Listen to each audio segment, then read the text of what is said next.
조나단 에드워즈라고 하는 분이 있는데요. 이분은 정말 그의 생애 속에서 아주 경건하고 아주 신실한 목회자요, 신학자요, 또 경건주의자였습니다.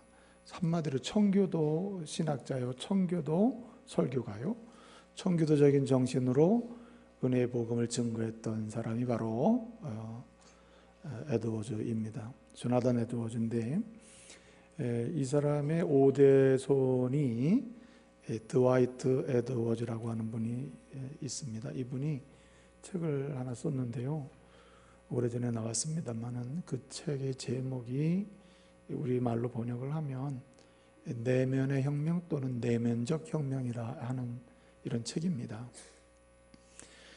그 책에서 드와이트 에드워즈는 오늘의 교회와 성도들을 바라보면서 하나님이 기뻐하시고 하나님이 소원하시는 건강한 교회, 건강한 성도의 모습을 많이 상실하고 있다고 하는 사실을 지적을 합니다.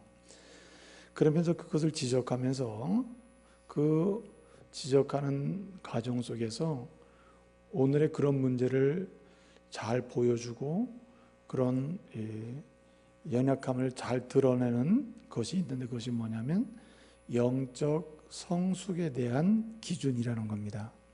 그래서 오늘 이 시대의 교회와 성도들이 예수를 믿으면서 스스로 나는 영적으로 성장하고 있다, 믿음이 점점 자라고 있다, 믿음이 좋아지고 있다, 이렇게 생각을 하는데, 그렇게 영적으로 나는 성장하고 있다, 성숙하고 있다고 생각하는 그 기준이 있을 거 아니겠어요? 그래서 영적으로 성장하고 있다고 하는 판단 기준, 영적으로 믿음이 자라고 있다고 생각하는 그런 판단 기준, 그 평가의 모델이 있는데, 그것이 실제적으로 성도들을 문제 있게 만들고 건강한 교회와 건강한 성도의 모습에서 이탈하게 만드는 요인이 된다는 말입니다. 그러니까 잘못된 영적 성숙의 기준이, 영적 성장의 기준이 성도들을 또는 교회를 그렇게 왜곡시키게 되었다는 말입니다. 그러면 오늘 이 드와이트 에드워즈가 지적하고 있는 바, 오늘의 교회와 성도들이 스스로 잘못 여기고 있는, 잘못 가지고 있는 잘못된 영적 성숙의 판단 기준, 평가 기준, 영적 성숙을 판단하는 그런 영적 성숙의 판단 모델은 어떤 것이 있느냐, 이렇게 설명을 했습니다. 크게 세 가지를 설명했는데, 첫째로 오늘의 많은 성도들은, 또 교회는 영적으로 성장하면 옳은 일을 행한다, 올바른 일을 실천한다 라고 생각한다는 겁니다. 그래서 스스로 하나님이 보실 때 올바르고 옳은 일을 실천하면 점점 그것을 실천하면서 봐라, 나도 믿음이 성장하고 영적으로 성숙하고 있다, 이렇게 생각한다는 말입니다. 이것을 가리켜서 드와이트 에드워즈는 도덕주의 모델이라 이렇게 이야기했습니다. 그래서 오늘날 많은 성도들은 도덕적, 윤리적으로 남들보다 조금 더 좀 올바르고 바르게 행동하면 그것을 뭘로 삼냐면 내 믿음이 성장하고 있다고 하는 증거로 삼는다는 말입니다. 내 믿음이 성장하고 내가 영적으로 자라고 있다고 하는 증거를 뭘로 삼느냐? 내가 이렇게 도덕적, 윤리적으로 옳게 생활하고 올바르게 내가 행동하고 있다, 이렇게 생각한다는 거예요. 여러분, 이것에 대해서 어떻게 생각하십니까? 일면 맞는 부분이 있습니다. 옳은 부분이 있고 진리에 합당한 부분이 있습니다. 그럼에도 불구하고 옳은 일을 행한다는 그 자체, 옳게 행하고 있다고 하는 그 자체, 바르게 살고 있다고 하는 도덕적, 윤리적인 수준이 그의 영적 성장을 판단하는 온전한 기준이 될 수가 없다는 말입니다. 그런 기준을 가지고 자신의 신앙을 생각하고 판단하는 한 그는 바리새적인 신앙이라든지 겉으로 드러난 신앙으로 자꾸만 전락할 수밖에 없다는 겁니다. 오늘날 믿음 생활을 오래 했다고 하는 사람들이 타인에 대해서 비난하고 자기 자신에 대해서 굉장히 자부심을 갖게 되는 경우에 그러한 케이스가 바로 이러한 잘못된 성장, 성숙 모델에 의해서 자기를 판단하고 있기 때문이라는 말입니다. 또 한 가지 잘못된 모델이 있는데, 또 하나는 뭐냐면 하나님이 보실 때 나쁜 것, 더러운 것, 그리고 고쳐야 될 것 있잖아요. 이런 것들, 버릴 것을 버리고 고쳐야 될 것을 점점 고치면서 하나님이 싫어하시는 것을 자기에게서 점점 멀리하는 그 상태를 그는 영적 성숙의 모델이요 기준으로 삼는 경우가 있다는 말입니다.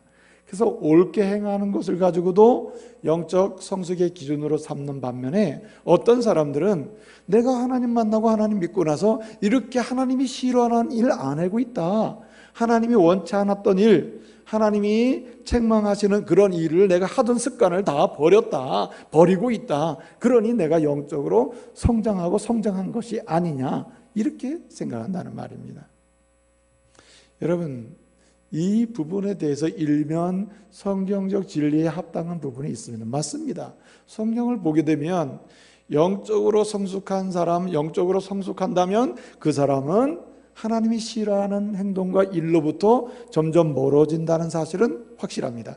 그러나 그것만이 영적 성숙의 판단 기준이나 진정한 평가의 기준, 온전한 기준이 될 수 없다는 말입니다.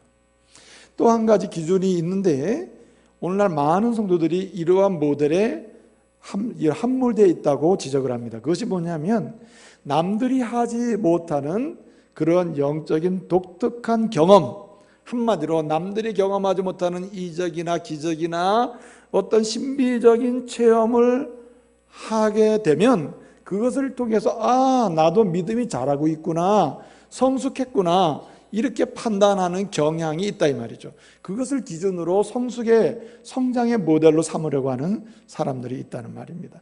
오늘날 사실은 많은 부류의 사람들 중에서 신앙이 성장하고 영적으로 성숙했다고 하는 증거로 삼으려고 하는 것 중에 하나가 바로 이런 부분입니다. 사실은요, 어떤 교단에서는 예수를 믿고 은혜를 받고 영적으로 성장하면 방언을 해야 된다, 방언을 해야 영적으로 성장한 증거다, 이렇게 하는 데도 있습니다. 사실은 잘못 가고 있는 거죠. 은혜를 받으면 여러 가지 은사를 주시는 것이 사실이고, 신비한 경험을 하고 독특한 개인적 차원에서 은혜의 경험을 하는 경우도 있지만, 그것이 모든 사람이, 그리고 자기 자신뿐만 아니라 함께하는 사람들이 너는 영적으로 성장하고 있고 믿음이 성숙해지고 있다고 말하는 진정한 평가 기준이 될 수 없다는 말입니다. 그렇습니다, 여러분. 드와이트 에드워즈는 옳게 행하는 것, 도덕적 윤리적으로 점점 수준이 높아지는 것, 그리고 하나님이 싫어하는 것, 고치는 것, 빼버리는 것, 또 심지어는 남들이 하지 못하는, 남들이 깊이 신앙생활을 하지 않아서 경험하지 못하는 그런 것들을 나는 경험하고 있다고 하면서 스스로 영적 성숙을 주장하거나, 그리고 위로를 받으면서 나도 잘하고 있구나, 이렇게 생각한다면 그것은 잘못됐다는 말입니다. 그것이 진정한 영적 성숙의 모델이나 평가 기준이 될 수가 없다는 거예요. 그것을 넘어서는 어떠한 기준이 있다는 겁니다. 그 기준을 통해서 진실로 나는 믿음이 성장하고 있는가, 믿음이 성숙한 사람인가, 하나님의 은혜를 받고 있는가, 은혜에 빠져 있는가, 은혜 속에서 살고 있는가를 판단하고 자신의 믿음과 자신의 영적 성숙을 도모하는 사람이 되어야 한다는 말입니다. 여러분, 드와이트 에드워즈가 마지막으로 그래서 이러한 모델이 문제가 있다, 그러니 진정으로 우리의 영적 성숙을 판단할 수 있는 기준이 있는데, 그 모델이 있는데 그것이 뭐냐, 그것을 제안을 했습니다. 그것이 뭐냐면 레리 크랩이라고 하는 사람이 제안한 것인데, 뭐냐면 우리는 태어나면서부터 예수를 믿으면서부터 우리가 하나님께 드리는 게 없다, 하나님으로부터 다 받은 것이다. 건강으로부터, 시간으로부터, 그리고 은혜로부터, 그리고 제사함으로부터, 하나님의 자녀된 것으로부터, 그리고 자녀답게 살아가는 것으로부터 모든 것이 하나님으로부터 계속 받고 있는데, 그 받고 있는 것을 함께하는 다른 사람들에게 세상을 향해서 얼마나 많이 흘려보내고 있느냐가 곧 신앙 성숙의 기준이 된다는 말입니다. 한마디로 내가 옳게 행하고 하나님이 싫어하는 거 고치고, 그리고 남들이 하지 못하는 신비한 경험을 하는 것, 그것이 영적 성적의 온전한 판단 기준이 될 수 없다. 그 판단 기준은 그럼 뭐냐? 그 기준은 오직 하나라는 거예요. 그것은 뭐냐? 주님으로부터 받은 바 은혜와 주님으로 받은 바 모든 것을 어떻게 해요? 선하고 아름다운 것이라면 모든 것을 어디로? 나에게 머물게 하지 아니하고 옆 사람에게, 멀리 있는 사람에게, 심지어는 알지 못하는 사람에게까지 이것을 어떻게 해요? 흘려보내는 정도가, 선한 것, 아름다운 것, 은혜가 되는 것을 흘려보내는 정도가, 아하, 이 사람이 영적으로 성숙했구나, 믿음이 자라고 있구나, 하나님 보기에 은혜 풍성한 사람이구나 하는 판단 기준이 돼야 한다는 말입니다. 여러분, 이것을 성경은 다른 말로 뭐라고 하냐면은, 지금까지 자신의 믿음의 성숙의 판단 기준을 어떻게 생각했든 간에 진정한 영적 성숙의 판단 기준은 얼마나 추수하느냐가 기준이 돼야 한다는 말입니다. 여러분, 오늘 우리가 마태복음 9장의 본문을 우리가 함께 읽었습니다.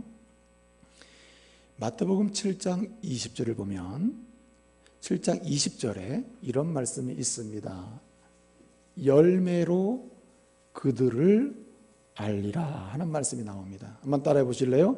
열매로 그들을 알리라. 이 사람이 예수님의 제자인지 아닌지, 하나님의 사람인지 아닌지, 하나님의 백성인지 아닌지, 진정한 성도인지 아닌지, 또 성도다운 성도로 성숙하고 있는지 아닌지, 아니면 은혜를 더 풍성히 받고 있는지 아닌지, 성숙한 신앙의 사람인지 아닌지를 알 수 있는 방법이 하나 있는데 그것이 뭐라고요? 열매로 그들을 안다 그랬어요. 열매로. 그러면 여러분, 마태복음 7장 20절에서 열매로 영적 성숙을 안다, 열매로 영적인 사람인지 아닌지 안다, 열매로 믿음이 있는지 없는지 안다, 열매로 믿음의 사람인지 아닌지 알 수 있다, 이렇게 주님이 말씀을 하시는데 그 열매는 뭘까요? 어떤 열매일까요?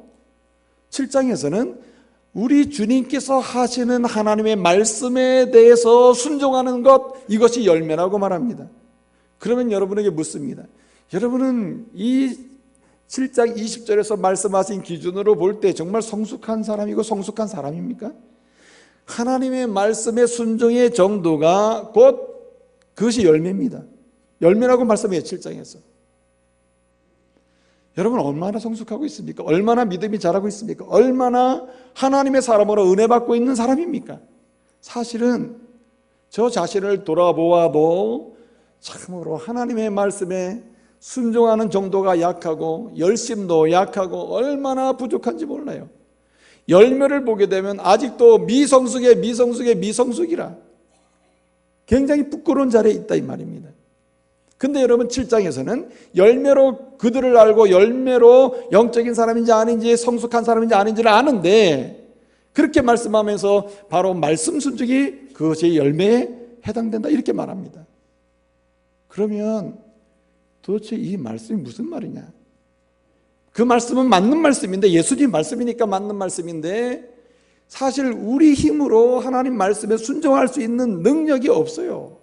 온전히 순종할 수 있는 사람도 여기 없습니다. 온전히 하나님 말씀에 순종해서 나아갈 수 있는 여러분의 행위와 여러분의 힘과 능력과 의지로 할 수 있는 사람이 없습니다. 그렇지 않습니까? 근데 여러분, 우리만 이렇게 생각하는 게 아니에요. 예수님의 말씀을 듣던 사람들조차도 어떻게 하나님의 말씀에 온전히 완전히 순종할 수 있느냐, 이거 굉장히 힘든 일 아닙니까? 근데 여러분, 주님께서 말씀해 주십니다. 이렇게 진정으로 말씀에 순종하는 열매, 이것이 진정한 열매고, 이 열매를 보고 믿음을 알 수 있고, 믿음이 있는지 알 수 있고, 없는지 알 수 있으면 믿음이 자라고 있는지 성숙한 사람인지 알 수 있는데, 이것이 뭔지를, 구체적으로 뭔지를 8장 9장을 가면서 알려주신다는 말입니다. 그러면 말씀에 순종하는 열매는 구체적으로 뭐냐? 주님이 구체적으로 기대하는 말씀에 순종하는 열매는 뭐냐는 거예요. 물론 모든 말씀에 순종해야 하고 순종해야 합니다. 그리고 예수 그리스도의 이름을 의지할 때 말씀에 순종하는 은혜를 주십니다. 그런데 구체적으로, 궁극적으로 말씀에 순종하는 열매가 뭐냐를 말할 때 여러분, 뭘 말할 수 있냐 말이에요. 그것은 사랑이고, 그리고 사랑을 실천하는 것이고, 주님으로부터 받은 사랑을 흘려보내는 것을 의미합니다. 이 말은 다른 말로 하면 사랑을 함으로써 주님의 사랑을 흘려보냄으로써 누군가도 나처럼 하나님의 사랑을 입도록 만드는 거예요. 이것을 뭐라고 한다고요? 추수하는 거다. 추수. 그래서 열매로 너희를 안다고 할 때, 믿음의 성숙 여부를 안다고 할 때 그 포인트, 마지막 궁극적인 열매는 뭐냐면 추수의 열매입니다. 당신이 얼마나, 당신이 추수받은 것처럼, 생명을 얻은 것처럼 얼마나 다른 사람을 생명을 얻게 하고 구원의 자리로 나오게 하고 하나님의 사랑을 힘있게 만드느냐, 그렇게 안내하고 섬기느냐가 곧 열매라는 것입니다. 그래서 여러분, 마태복음 7장 20절에서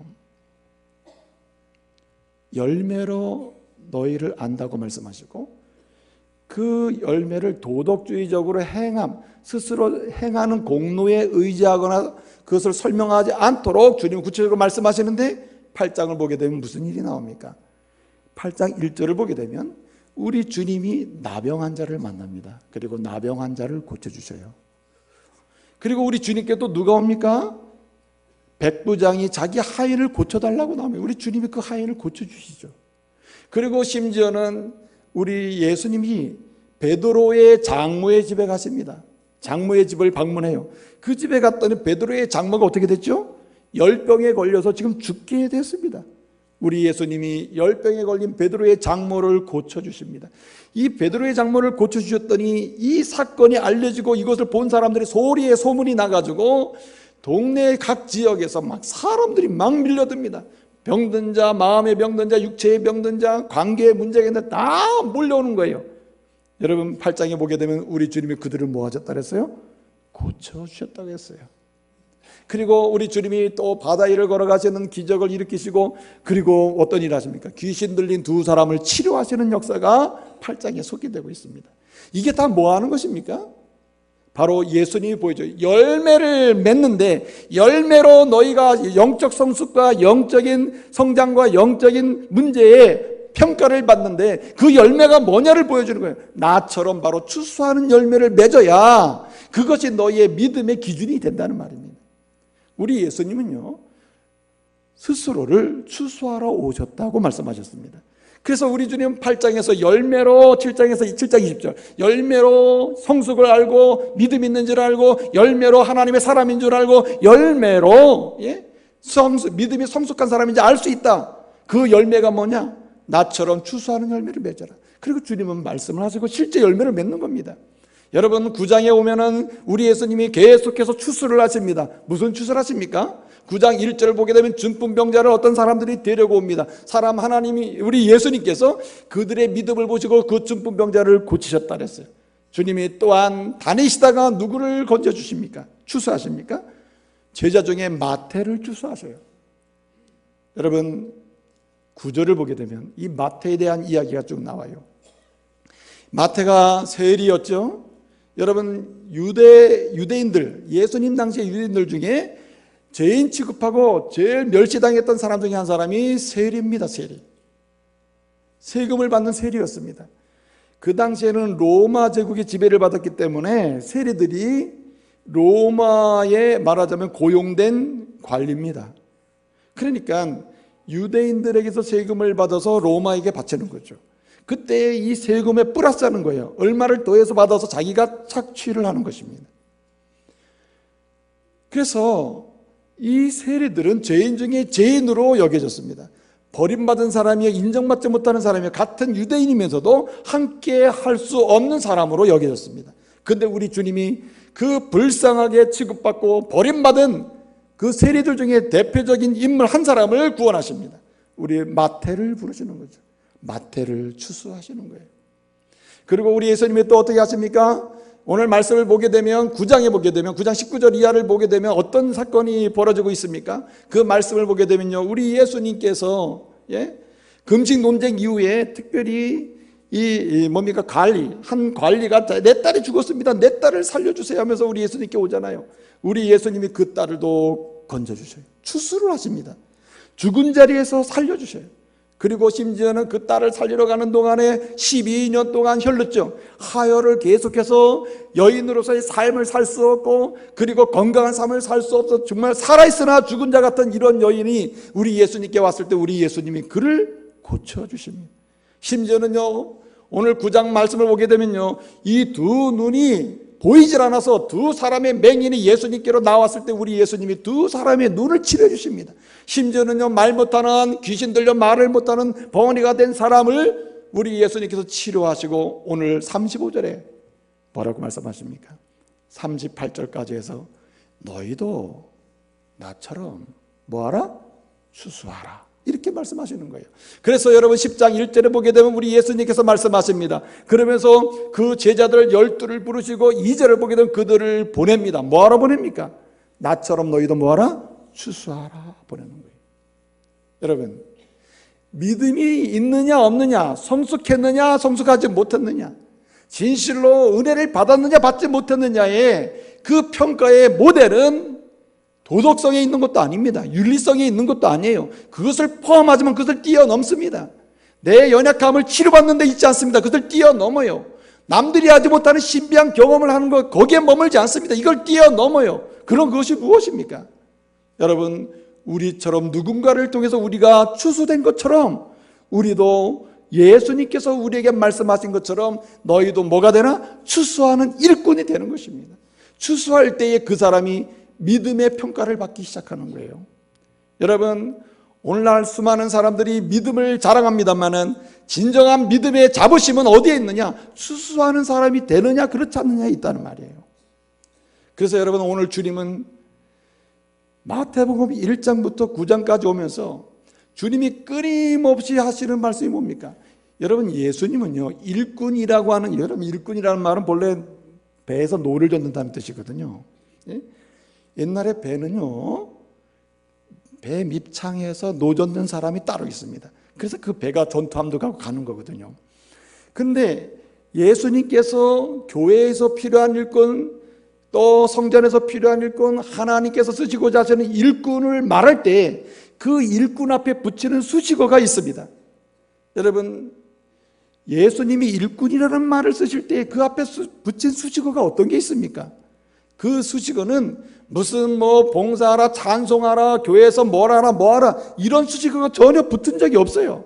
주님이 일꾼이라는 말을 쓰실 때에 항상 따라다니는 그 말이 있다면 수식어는 추수입니다. 추수.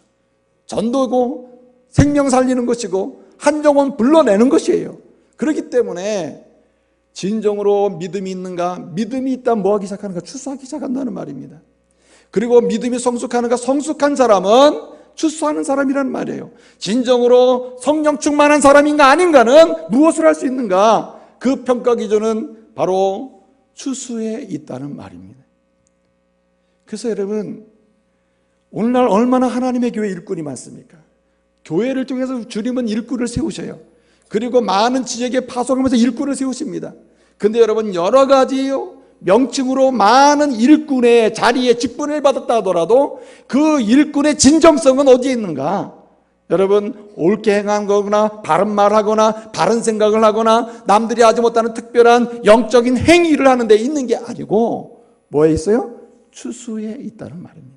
여러분, 장차 주님이 열매를 보고 내가 너를 알리라, 나의 사람인 줄 알리라, 나의 은혜 받은 사람인 줄 알리라, 믿음이 성숙한 사람인 줄 알리라 할 때에 그 열매의 핵심은 추수에 있습니다.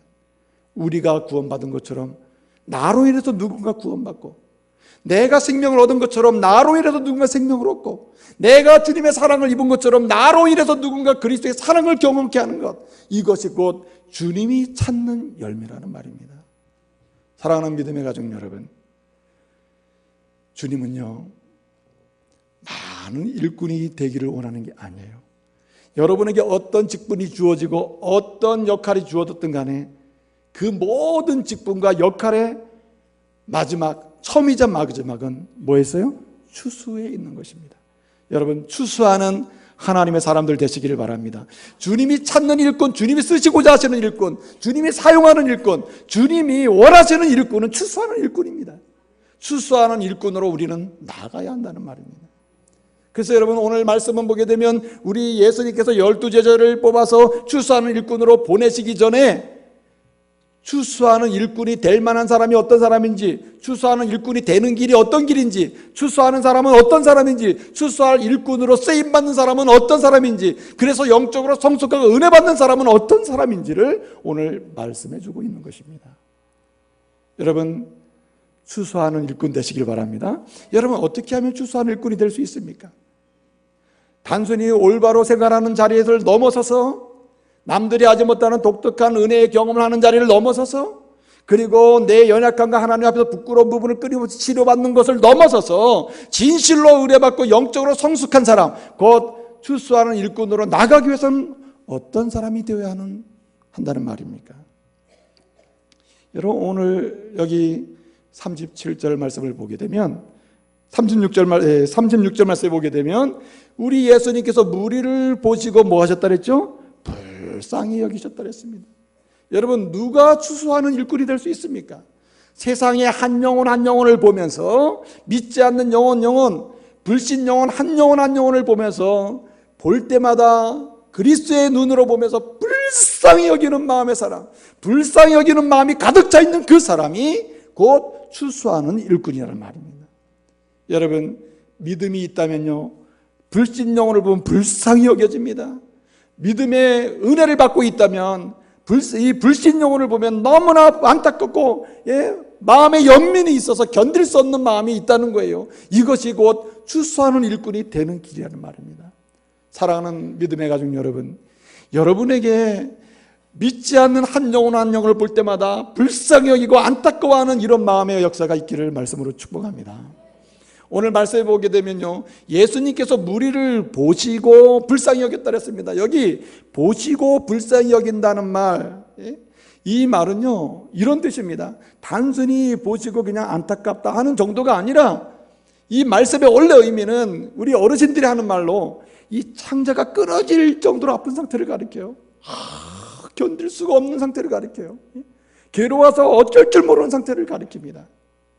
불신 영혼을 볼 때에 저러다가는 지옥 가겠구나, 저러다가는 망하겠구나, 저러다가는 하나님의 은혜를 모르고 인생을 마치겠구나, 안타까워서 견딜 수 없는 이런 마음, 그 마음의 소유자가 곧 여러분 추수하는 일꾼의 자리로, 은혜 받는 자리에 영적으로 성숙한 자리로 나가게 된다는 말입니다. 여러분, 우리가 세상 사람들을 보는 눈을 보게 되면 여러 가지가 있는 것 같아요. 믿음 생활을 그렇게 잘하는 사람들, 예수님을 믿은 지 오래됐다고 하는 사람들, 은혜 받고 산다는 사람들도 세상에서 명예가 있고 부경화를 누리고, 그리고 세상에서 뭔가 물질적인 부유함이 있는 사람들을 보면은 믿는 사람들 가운데 어떻게 봅니까? 나는 언제 저렇게 잘 살고, 언제 나도 저렇게 명예를 누려볼고, 언제 나도 저렇게 넓은 평지에서 한번 살아볼고, 부러워하며 사는 사람이 있다. 부러워하면서 쳐다보는 사람이 있습니다. 이것은요, 진실로 예수를 믿고 구원받은 하나님의 사람이 세상의 영혼들을 보면서 취할 수 있는 태도가 아니라는 말이에요. 그런 마음이 들 수는 있으나 그 마음이 내 마음의 주류가 돼서는 안 된다는 거예요. 어떤 경우는요, 예수를 믿으면서도요, 세상 사람들을 바라보면서 뭐라고 말합니까? 아예 단절을 합니다. 나는 예수 믿고 구원받아 저 사람은 지옥 갈 사람들이다. 아예 관계없고 무관심하고, 그리고 아예 상대하지 않고 살아가는 사람도 있습니다. 근데 여러분, 주님은 이 시대의 믿음이 성숙한 사람은 추수하는 일꾼인데, 추수하는 일꾼은 어떤 사람이 되느냐? 한 영혼을 보면서요, 견딜 수 없어 하는 마음, 불쌍히 여기는 마음, 아파하는 마음, 이대로 가다가는 이 세상에서 이 삶을 그대로 가다가는 마치면 지옥이구나, 영벌이구나, 저 불쌍한 영혼을 어떻게 하면 좋겠느냐 하면서 말이에요. 안타까워하는 그 마음의 사람이 추수하는 일꾼으로 하나님께 쓰임을 받는다는 말이에요. 저는요, 참 기쁠 때가 있습니다. 제가 예수 믿고 우리 어머니 아버지를 잘 섬기게 됐습니다. 이런 말을 하면요, 얼마나 기분이 좋은지 몰라요. 맞는 말이죠. 예수를 제대로 믿으면 효도하게 되어 있습니다. 할렐루야. 부모 잘 섬기게 되어 있죠. 어르신들 잘 모시게 되어 있습니다. 그게 예수 믿으면 달라지는 거죠. 근데 여러분, 정말 안타까운 것도 있습니다. 예수 믿어서 효도는 잘해요. 용돈도 더 드리고 자주 찾아뵙고 자주 전화드리고 자주 대화해요. 근데 여러분, 예수를 알지 못하고 믿지 아니하는 어머니 아버지를 그냥 두고 효도를 하는 거예요. 그건 진정한 효도가 아닙니다. 여러분, 많은 것을 하기 전에 무엇이 있어야 되는가? 연민이 있어야 돼요. 연민. 영혼에 대한 연민이 있어야 되는 것입니다.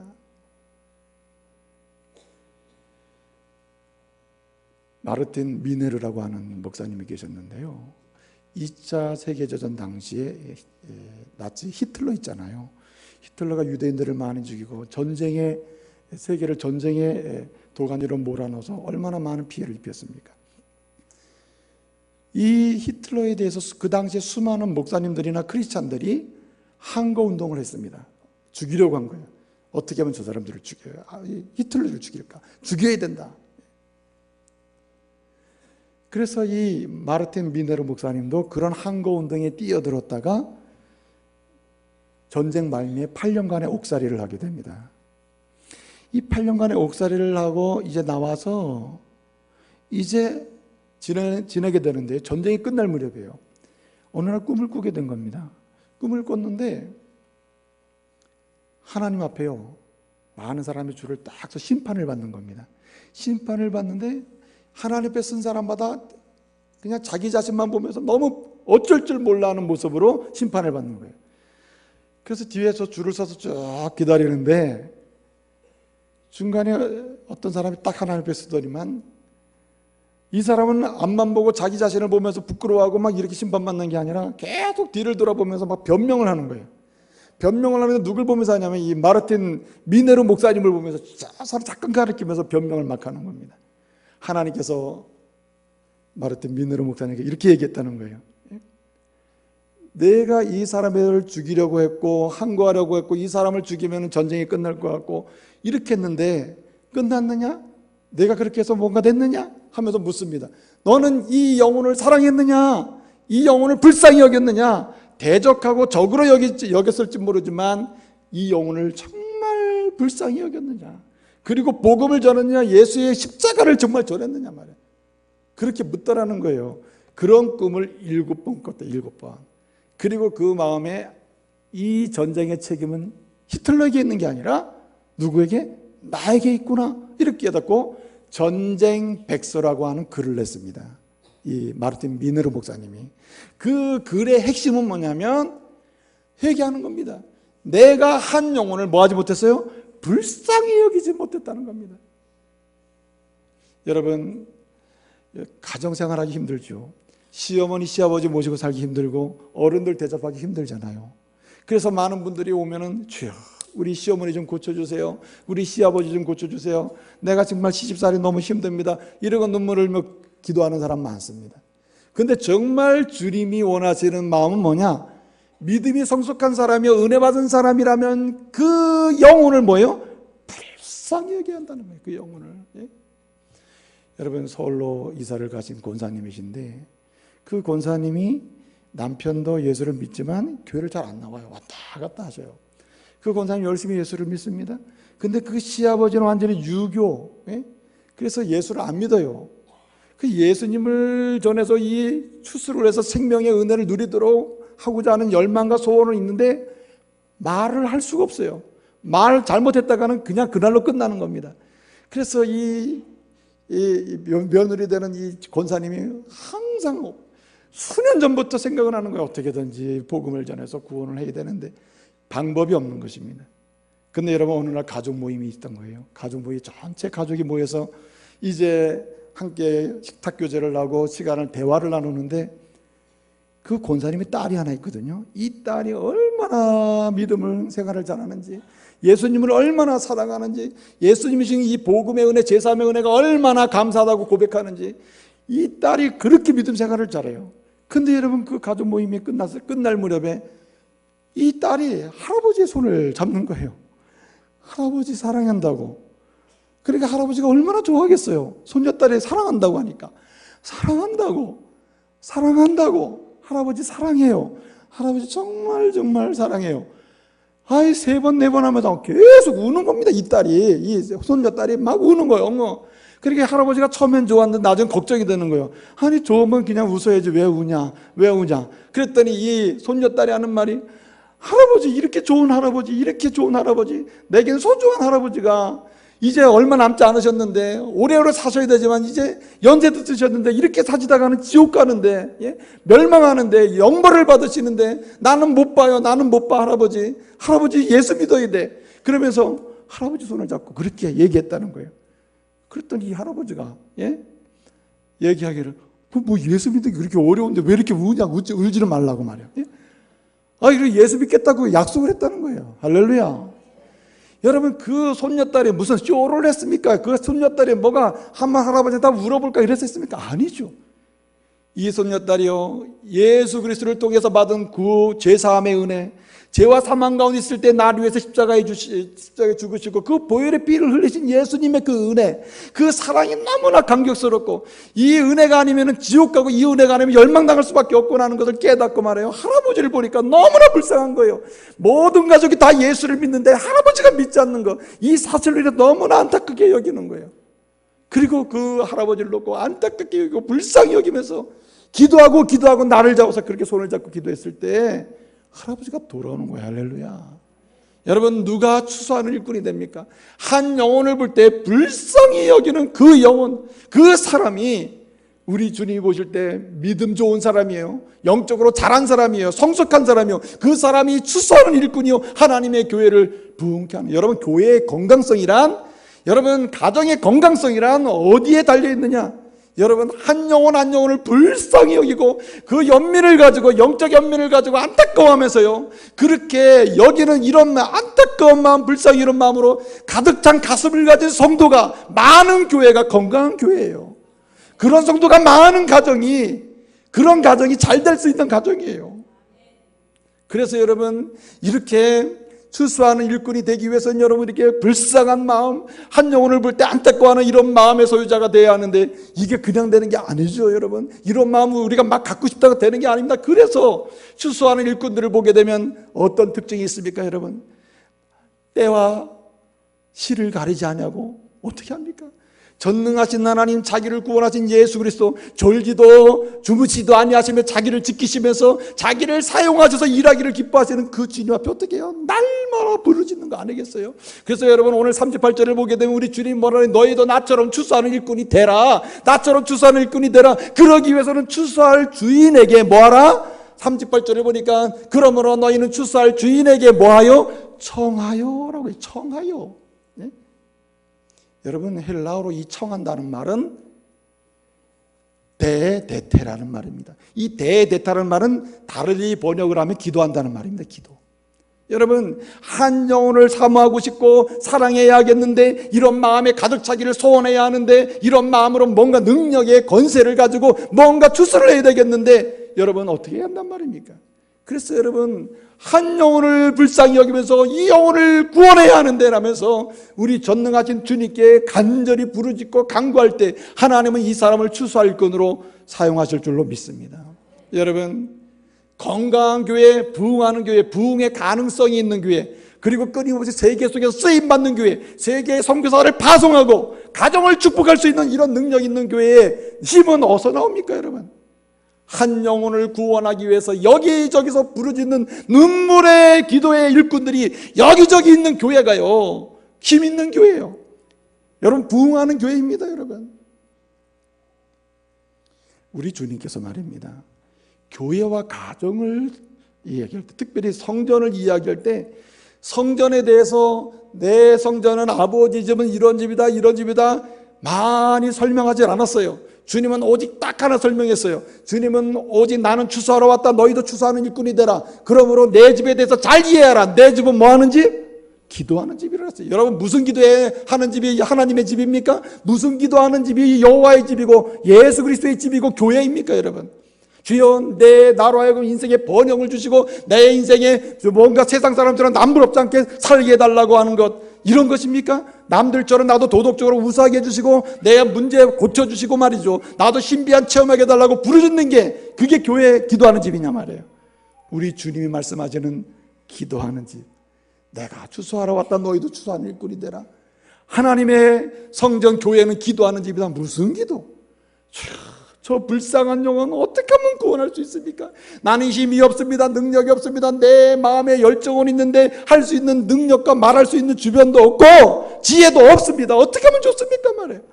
그렇게 눈물로 한 영혼을 위해서 부르짖고 하나님을 향해서 울부짖는 그 장소가 어디냐? 하나님의 교회, 기도하는 집이란 말이에요. 진정한 기도는 영혼을 구원하는 기도입니다. 진정 능력 있는 기도는 한 영혼을 주님께로 살려내고 추수하는 기도예요. 여러분, 우리 교회 성도가 많습니다. 저는요 참 감사해요. 하나님께서 우리 교회를 축복하셔서 믿으셔요. 원주에서요 새 가족이 가장 많이 등록하는 교회가 우리 교회라고 얘기해 주더라고요. 아니 내가 하는 얘기가 아니라 어디 모임에 갔더니 원주 알아보니까 원주에서 새 가족이 가장 많이 등록하는 교회가 우리 원주 중보교회라고 얘기해 주더라고요. 예? 아멘. 예? 기분이 좋더라고. 근데 한편으로는 굉장히 부끄럽더라고. 왜 부끄럽습니까, 여러분? 여러분, 성도가 얼마입니까? 얼마나 많은 성도가 모이는데 그 성도 중에 여러분 200명, 300명 등록한다고 그걸 많이 등록한다고 남들이 얘기해줘 그걸 아주 기분 좋아하면 되겠어요? 부끄러워할 줄 알아야죠. 눈물의 기도에 기도의 눈물을 여기저기 적시면서 말해요. 오늘도 한 영혼을 위해서, 한 영혼 살리기 위해서, 저 죽어가는 영혼을 위해서 이제 곧 돌아가실 텐데 영벌을 받을 텐데 안타까운 마음을 기도하는 영혼들을 눈물의 기도가 있는 그런 사람이 많아야 그 교회가 복받을 교회라요. 사랑하는 믿음의 가족 여러분, 기도하는 종들 되시길 바랍니다.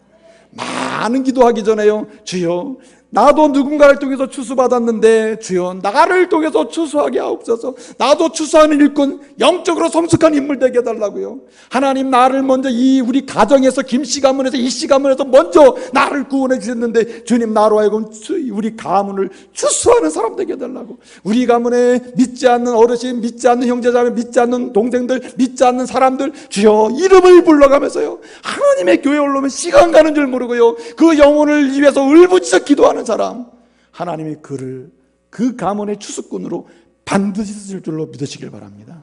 기도하는 종들을 사용하세요. 기도하면 말입니다 능력 받습니다. 기도하면 권능을 주셔요. 기도하면 힘을 주셔요. 기도하게 되면요 하나님이 내게 준 구원의 은혜가 감사하고 그 은혜를 그냥 둘 수가 없어서 전하고 싶어요.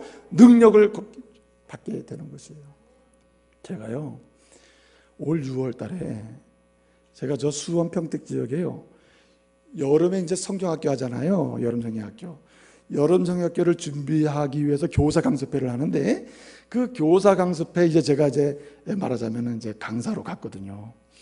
이제 강의를 이제 두 번째 날 이제 강의를 하고 딱 끝마쳤는데 잘하는 목사님이 찾아왔어요. 그 목사님 누군가 아닌 제가 첫 번째 주례를 해서 이제 목사가 돼가지고 이제 한 교회를 담임하고 있는 것입니다. 근데 여러분 그 친구가 말이에요 서울에 아주 괜찮은 대학 나왔어요. 그 대학부 때부터 청년부까지 제가 지도를 했는데 그 친구의 특징이 뭐냐면 한마디로 수줍음의 대명사입니다. 제가 무슨 얘기를 하면은 무슨 형제 딱 부르잖아요. 그래가지고 도대체 알 수가 없어. 들을 수가 없어요. 물으면 대답을 무슨 얘기를 하는지 알아들을 수가 없어요. 그래서 내가 야 그렇게 해가지고 어떻게 자매랑 교제는 할 수 있겠냐. 그러더니 제일 먼저 결혼을 했어요. 어떻든. 예? 그런데 문제는 뭐냐면은 그리고 신학대학을 간 거예요. 자기 주님이 나를 불러주셨다. 소명감을 가지고 신학대학을 갔습니다. 그게 제 마음에 야 진짜 걱정이네. 예? 어떻게 목회하려고 저 친구 하나님 어떻게 하시려고 저렇게 데려가시나 그랬거든요. 그리고 나서 이제 만난 겁니다. 만났는데 재밌는 게 뭐냐면은 다른 친구는 목사 안수 받고 몇 년이 가도 담임 목사로 청빙을 못 받는 경우가 많잖아요. 근데 이 친구는 안수 받고 3년 만에 그냥 담임 목사로 청빙 받았다니까. 작은 교회에. 그래서 그날 만났어요. 집회 마치고 만났더니 이 친구가 하는 말이에요. 목사님 우리 교회 많이 부흥합니다. 아주 자랑을 하더라고 나보고.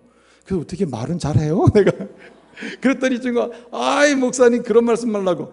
그리고 제가 한 30분 여기 얘기하는데 저는 말 한마디도 못했어요. 그 친구가 처음부터 끝까지 계속 얘기를 해요. 그래서 제가 아이고야 많이 변했네, 하나님 은혜 주셨네. 그랬더니만 이 친구, 목사님 아주 성도님이 목사님 하면 아주 수줍어서 어쩔 줄 몰라요 저. 그런데 뭐는 담대하냐, 은혜의 복음을 전하고 한 영혼 불쌍해서 가서 막 복음을 전할 때는 막 부끄러움이 싹 사라진대요. 그러면서 막 그냥 너무나 불쌍해서 복음을 전하고 기도하고 나가면요, 하나님이 막 한 영혼 한 영혼을 막 불러주신다는 거예요. 할렐루야. 그래서 내가 아하, 그렇구나, 말씀대로구나. 수줍어서 어쩔 줄 모르는 사람, 말주변이 없는 사람, 그리고 도저히 이 사람은 내가 상대할 사람이 아니구나, 이렇게 두려워 상대할 만한 분이 아니라고 생각하는 그 사람에게조차도 뭐하면, 기도하면 말할 것을 주시고 지혜도 주시고, 예? 전혀 예상치 못하는 말 한마디에 한 영혼 한 영혼이 주님께로 돌아올 줄로 믿습니다. 여러분, 기도하는 사람은 막을 수가 없어요. 기도하는 사람은요, 하나님이 반드시 쓰시고 그의 능력을 하나님께서 사용하신 줄로 믿으시길 바랍니다. 여러분, 건강한 교회, 기도의 눈물이 많이 떨어진 교회입니다. 여러분, 여러분이 앉은 자리에 한 영혼 때문에 여러분의 눈물이 흘려지기를 말씀으로 축복합니다. 여러분이 사는 삶의 자리, 여러분 가정이 있죠. 뭐 여러분 10병이든 20병이든 30병이든 40병이든 여러분의 살고 있는 삶의 자리가요, 안방이든 거실이든 부엌이든 어디든 간에 여러분 믿지 않는 아들이나 딸이나 구원받지 못한 남편이나 아내나 말이요, 여러분 일가친척이나 누구든지 그 영혼 때문에 안타까워하면서 여러분 흘리는 눈물이 떨어지는 역사가 있기를 바랍니다. 여러분, 구원의 역사가 일어나요. 하나님 그 사람을 추수의 일꾼으로 사용하셔요. 여러분, 그러기 때문에 추수하는 일꾼은 이렇게 기도하고 하는 가운데 여러분 견딜 수가 없어요. 그래서 여러분, 추수하는 일꾼을 보게 되면 어떤 특징이 있습니까? 오늘 말씀의 35절을 보니까 우리 예수님께서요, 온 도시와 모든 도시와 마을을 어떻게 해요? 두루 다니셨다 그랬어요. 두루 다닌다. 여러분, 그렇습니다. 여러분, 추수하는 일꾼은요, 한 영혼을 불쌍히 일 뿐만 아니라 부르짖어 간구해요. 주님께 의탁해요. 그래서 능력을 얻어요. 힘을 얻어요. 그런 가운데 어떻게 합니까? 두루 찾아가는 것입니다. 여러분, 추수하는 일꾼은 추수할 곡식이 내게 오라고 하진 않죠. 여러분, 추수철이죠. 손이 많이 모자란다고 합니다, 요즘에. 근데 여러분, 추수하는 일꾼이 추수할 곡식을 기다리고 있습니까? 아니죠. 곡식이 있는 곳으로 낫을 들고 가는 것이죠.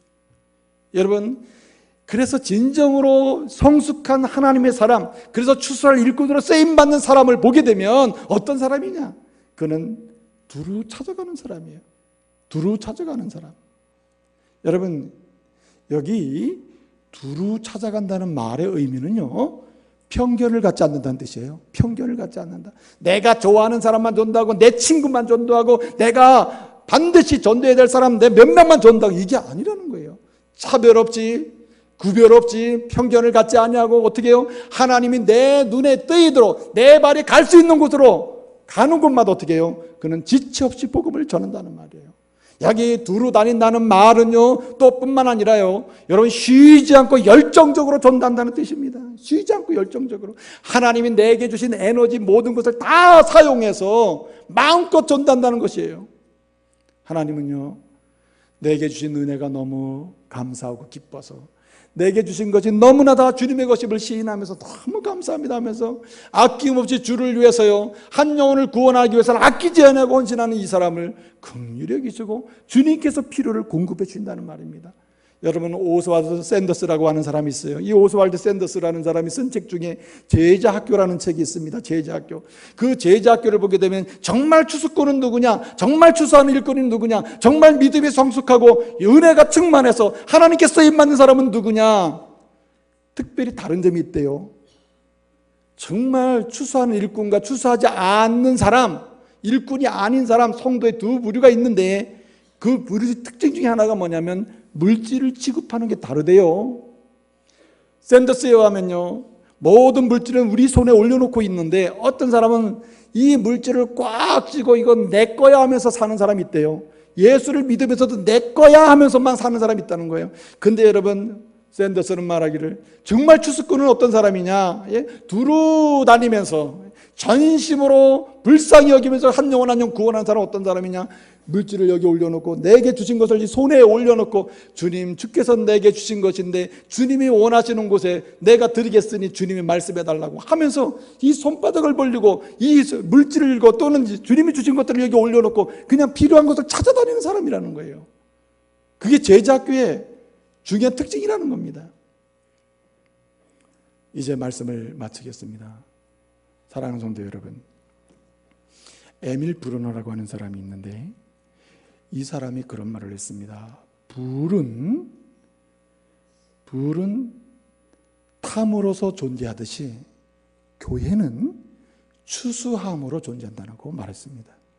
여러분, 이걸 더 구체적으로 해석하면 불은 탐으로서 존재하듯이 성도는 한 영혼 한 영혼을 위해서 기도하고 추수함으로 존재감이 있다는 말입니다. 여러분, 먼저 여러분의 가문에서 가정에서 여러분을 부르셨습니까? 여러분, 하나님의 성도로서의 존재감을 한 영혼 구원하는 추수로 인해서 존재감을 표시할 수 있는 성도 되시길 바랍니다. 하나님의 교회 여러분이 부름을 받았습니까? 하나님의 교회에서 성도의 존재감은 한 영혼 한 영혼을 위하여 안타깝게 여기면서 여러분 추수하는 그 자체가 존재감을 보여주는 것이에요. 오늘부터 여러분 주님이 찾으시는 추수하는 일꾼으로 승리하시는 믿음의 가족 모든 중부 가족 되시기를 말씀으로 축복합니다.